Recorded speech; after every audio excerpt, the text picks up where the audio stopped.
धीरे बोलो, शोर मत मचाओ, जोर से मत बताओ। जब भी कोई सेक्सुअल हेल्थ या सेक्सुअल मैटर की बात आती है तो हमारी इंडियन सोसाइटी में इतना टैबू हो जाता है कि हम उसके बारे में बात करने से भी घबराते हैं, और बात करते भी हैं तो दबी आवाज में।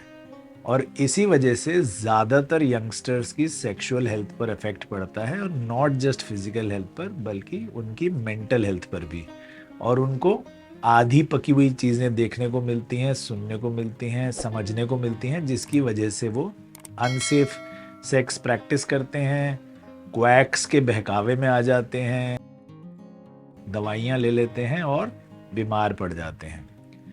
हाय, मैं हूं doctor Sachin Bajaj, founder director Ujala Cygnus group of hospitals. और आज हम बात करेंगे आपके सेक्सुअल हेल्थ के बारे में और उससे एसोसिएटेड मिथ्स के बारे में, जिनको हम तोड़ने की कोशिश करेंगे।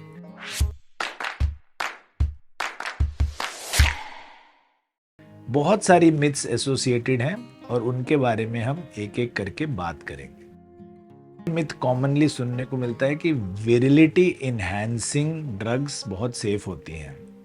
Nothing could be further from the truth. जो ये रोड साइड या की दुकानों पर या क्वैक्स के टेंट में जो विरिलिटी इनहैंसिंग ड्रग्स मिलती हैं कि जिससे आपका सेक्सुअल ड्राइव बढ़ जाएगा, इरेक्शन बढ़ जाएगा, आपका पेनिस लंबा हो जाएगा, ये सब बहुत हार्मफुल केमिकल्स हैं। ये गोलियां, ये ट्यूब्स, इनका बिल्कुल भी इस्तेमाल ना करें। ये बहुत ज़्यादा डैमेजिंग हो सकती हैं। बहुत सारी स्टडीज़ हुई हैं ऐसे केमिकल्स पर जो दिखाती हैं कि आपके लिवर पर असर कर सकती हैं, आपका लिवर फेलियर तक पहुंचा सकती हैं अगर अनरेगुलेटेड आप खाते हैं।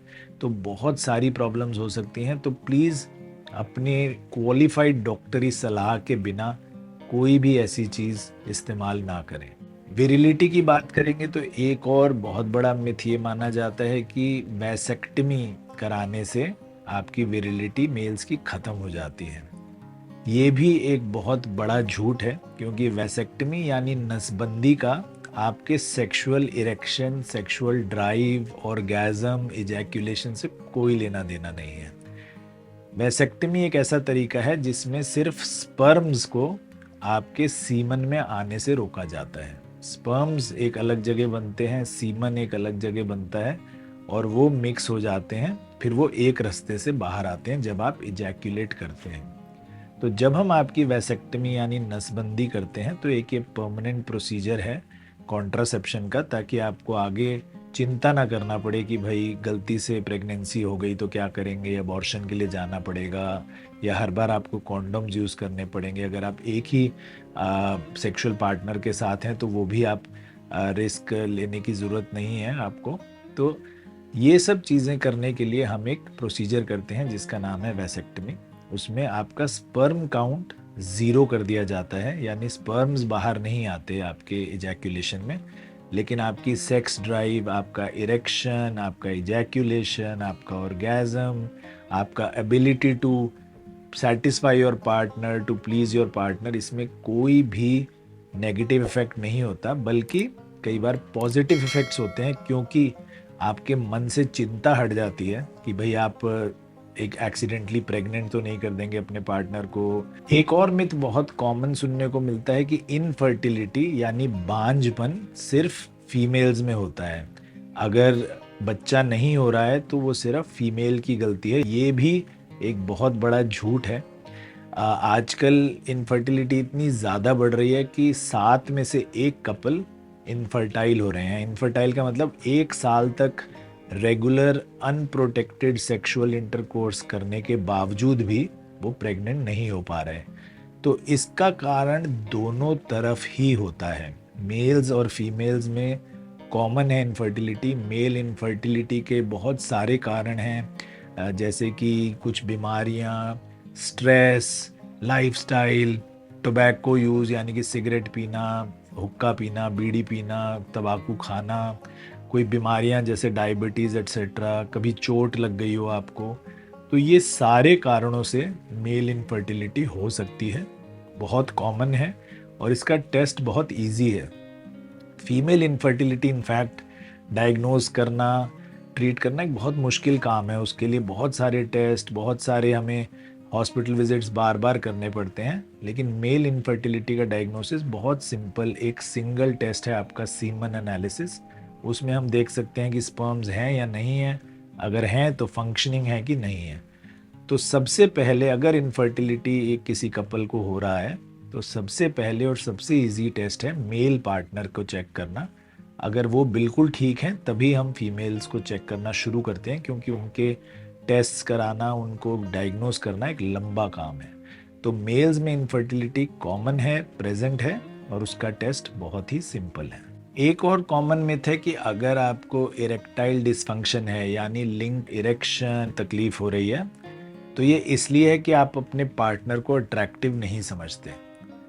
देखिए, ये भी एक कारण है। मोस्ट इरेक्टाइल डिसफंक्शन साइकोलॉजिकल होते हैं, और हर मेल में, हर मर्द में लाइफ में कभी ना कभी इरेक्टाइल डिसफंक्शन हो जाता है।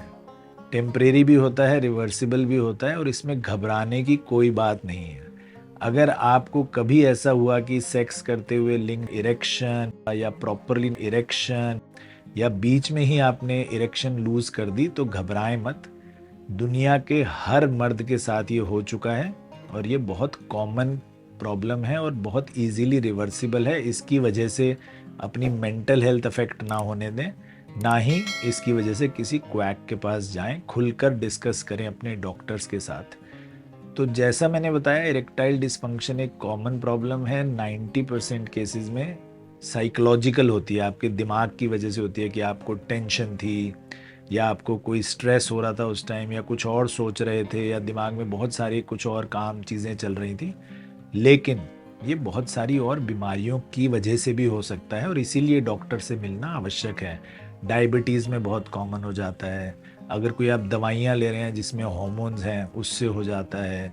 आप ओवरवेट बहुत ज़्यादा है अगर, उससे भी हो सकता है। ब्लड प्रेशर की बीमारी है, एथेरोस्क्लेरोसिस है, अगर आपकी आर्टरीज, नसें हार्ड हो गई हैं, तो इरेक्टाइल डिसफंक्शन बहुत कॉमनली दिख सकता है। इनफैक्ट ये हार्ट डिजीज़ होने का पोर्टेंडर है, यानी कि अगर आपकी नसें सख्त होने लगी हैं, उसमें एथेरोस्क्लेरोसिस होने लगा है, तो आपके लिंग पर वो पहले असर करेंगी, आपके हार्ट पर बाद में।